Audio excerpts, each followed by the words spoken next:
Hello दोस्तों, नमः शिवाय। दोस्तों, प्रदोष व्रत आने वाला है। 2025 में जो पड़ रहा है वो 8 जून रविवार का पड़ रहा है। यानी कि रविवार को पड़ने के कारण इस प्रदोष व्रत का नाम पड़ेगा रवि प्रदोष व्रत। तो सर्वप्रथम तो आपको रवि प्रदोष व्रत की बहुत बहुत शुभकामनाएं, बधाई।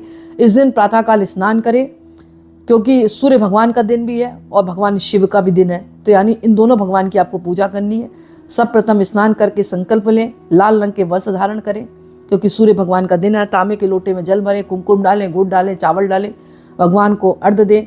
भगवान के बीज मंत्रों द्वारा ओम सूर्याय नमः, ओम आदित्याय नमः, ओम भास्कराय नमस्ते बोलकर, और इसके अलावा आदित्य हृदय स्रोत का भी आप पाठ कर सकते हैं। और भगवान शिव का भी आप इस दिन अभिषेक करें, पंचामृत से अभिषेक करें। और भगवान को भांग है, धतूरा है और ऋतु फल चढ़ाएं, भगवान को नैवेद्य चढ़ाएं। ये भी कहा जाता है कि इस दिन खीर बनाकर भी भगवान को भोग में अर्पित करनी चाहिए।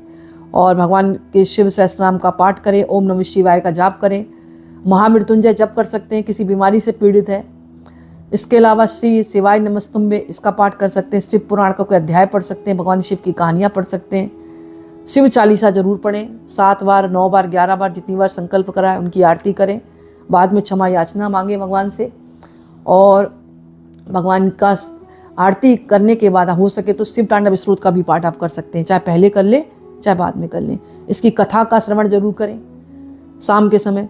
कुछ उपाय इस दिन आप करते हैं तो आपकी प्रत्येक मनोकामनाएं पूर्ण होती हैं। जैसे कोई विवाहित महिला है, उनके जीवन में बहुत लड़ाई झगड़े चल रहे हैं, तो इस दिन जो है शाम के समय पूजा भगवान शिवालय जाकर भगवान शिव की करें, उनका अभिषेक करें। माता पार्वती भगवान शिव का गठबंधन करें, बचा हुआ धागा वहीं छोड़ दें और श्रृंगार की सामग्री अर्पण करें। इसी प्रकार जो अविवाहित महिलाएं हैं वो चाहती हैं उनकी शादी के जल्दी योग बने, तो वो भी भगवान शिव का, माता पार्वती का मंदिर में जाकर गठबंधन करें, बचे हुए धागे को छोड़ दें। कहा जाता है शीघ्र शादी के योग बनते हैं। इसके अलावा इस दिन जो है लाल कुमकुम लगाकर बेलपत्र पर भगवान को आपको अर्पण करना है 108 बार, भगवान के बीज मंत्रों द्वारा ओम नमः शिवाय का जाप करते हुए। और भगवान को भी गुड़ का जो है जल चढ़ाएं इस दिन, क्योंकि रवि प्रदोष व्रत है।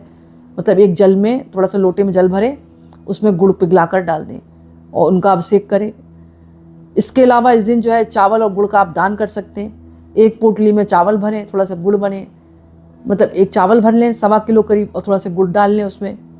और शिवालय जाकर भगवान के आगे टच कराकर, मतलब भगवान को आपने अर्पण कर दिया, उसके बाद किसी ब्राह्मण को या किसी गरीब व्यक्ति को दान कर दें, को दक्षिणा दान करें। बेलपत्र के नीचे इस दिन दिया जरूर जलाएं। एक बात का ध्यान रखें, अगर आप शिव प्रदोष व्रत रख रही हैं तो इस दिन बेलपत्र तोड़ना नहीं है आपको, भगवान पर चढ़ाना, तो पहले से तोड़कर आप रखें। नौकरी में दिक्कतें आ रही हैं तो इस दिन भगवान सूर्य को आप अर्घ्य देने के बाद आदित्य हृदय स्रोत का पाठ करें। शाम के समय रंगोली बनाकर वहाँ पर जो है एक अखंड दीपक जला दें, रात्रि भर जलता रहे। इस प्रकार भगवान शिव की पूजा करें, लेकिन कथा जरूर सुने और अपने मन को सात्विक रखें। गलत बात किसी के लिए ना सोचें, निंदा चुगली इन चीज़ों से दूर रहें, तभी आपको व्रत का पूर्ण फल प्राप्त होगा। इसके अलावा कथा आती है। कथा इस प्रकार है। श्री सूत जी बोले, विचारवान ज्ञानियों, आप शिव के परम भक्त हैं, आपकी भक्ति देखकर मैं व्रत पुरुषों को कथा सुनाता हूँ। एक गांव में अति दीन ब्राह्मण निवास करता था। उसकी साध्वी स्त्री प्रदोष व्रत किया करती थी। उसे एक ही पुत्र रतन था। एक समय की बात थी, वह पुत्र गंगा स्नान करने के लिए गया हुआ था। मतलब वो गंगा स्नान करने गया हुआ था। दुर्भाग्यवश मार्ग में चोरों ने उसे घेर लिया और वे कहने लगे कि हम तुम्हें मारेंगे नहीं, तुम अपने पिता के गुप्त धन के बारे में मैं बता दूं। बालक दीन भाव से कहने लगा कि बंधुओं, हम अत्यंत दुखी दीन हैं, हमारे पास धन कहाँ है। तब चोरों ने कहा, तेरी इस पोटली में क्या बंधा हुआ है। बालक ने निसंकोच कहा कि मेरी माँ ने मेरे लिए रोटियां दी हैं। ये सुनकर चोरों ने अपने साथियों से कहा, साथियों, ये बहुत ही दीन दुखी मनुष्य है, अतः हम किसी और को लूटेंगे। इतना कहकर चोरों ने उस बालक को जाने दिया। बालक वहां से चलते हुए एक नगर में पहुंचा। नगर के पास एक बरगद का पेड़ था। वह बालक उसी बरगद के वृक्ष की छाया में सो गया। उसी समय उस नगर के सिपाही चोरों को खोजते हुए उस बरगद के वृक्ष के पास पहुंचे। बालक को चोर समझकर बंदी बना राजा के पास ले गए। राजा ने उसे कारावास में बंद करने का आदेश दे दिया। उधर बालक की माँ भगवान शंकर जी का प्रदोष व्रत किया करती थी। उसी रात राजा को स्वप्न हुआ कि वह बालक चोर नहीं है, प्रातःकाल ही इसे छोड़ दो, नहीं तो आपका राज्य वैभव सब नष्ट हो जाएगा। रात्रि समाप्त होने पर राजा ने उस बालक से सारा वृतांत पूछा। बालक ने सारा वृतांत राजा को सुना दिया। बालक की बात सुनकर राजा ने सिपाही भेजकर बालक के माता पिता को पकड़वा कर बुला लिया। राजा ने जब उन्हें भयभीत देखा तो कहा कि तुम भय मत करो, तुम्हारा बालक निर्दोष है। हम तुम्हारी दरिद्रता देखकर 5-5 गांव तुमको दान में देते हैं। शिव की दया से ब्राह्मण परिवार अब आनंद में रहने लगा। इसी प्रकार जो कोई भी इस व्रत को करता है वह आनंद को प्राप्त करता है और कथा सुनने का अपने आप में महत्व है।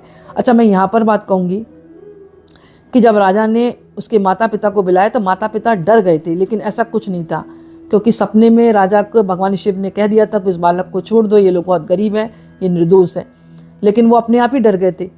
तो ऐसा कुछ नहीं था, उन्होंने इसलिए बुलाया था ताकि वो 5-5 गाँव उनको दान में दे सकें और उनका गरीब ब्राह्मण का परिवार अच्छी तरह मतलब घर चलने लगे।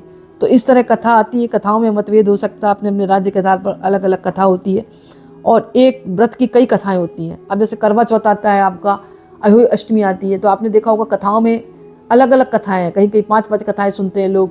मतलब कथाओं में मतभेद हमेशा देखने को मिला है, तो संशय ना करें। कुल मिलाकर बात यह है कि रवि प्रदोष व्रत का मतलब जो व्रत करता है उसको भगवान शिव की उपासना करनी चाहिए। रवि प्रदोष 2 शब्दों से मिलकर बना है, यानी सूर्य भगवान का दिन भी है, प्रदोष दिन भी है। तो भगवान शिव की भी पूजा करनी है, भगवान सूर्य की भी पूजा करनी है। और सभी को पता है कि सूर्य भगवान जो है ज्योतिष में बताया जाता है कि मान सम्मान पिता के कारक हैं। मान प्रतिष्ठा मिलती है, आत्मसम्मान बढ़ता है, आत्मा का ग्रह भी माना गया।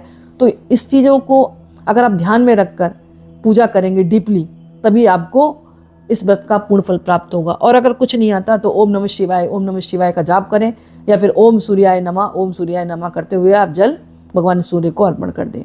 और लाल रंग के वस्त्र पहने या गेरुए रंग के वस्त्र पहने। क्यों पहने, इसके पीछे भी रीजन है, क्योंकि रवि प्रदोष व्रत है, तो रविवार में आप लाल रंग के वस्त्र पहन सकते हैं, नारंगी रंग के वस्त्र पहन सकते हैं। और इस दिन जो है बैल की सेवा जरूर करें, बैल को कुछ खाने के लिए आप जरूर दें। और गरीब ब्राह्मण को आप दान कर सकते हैं।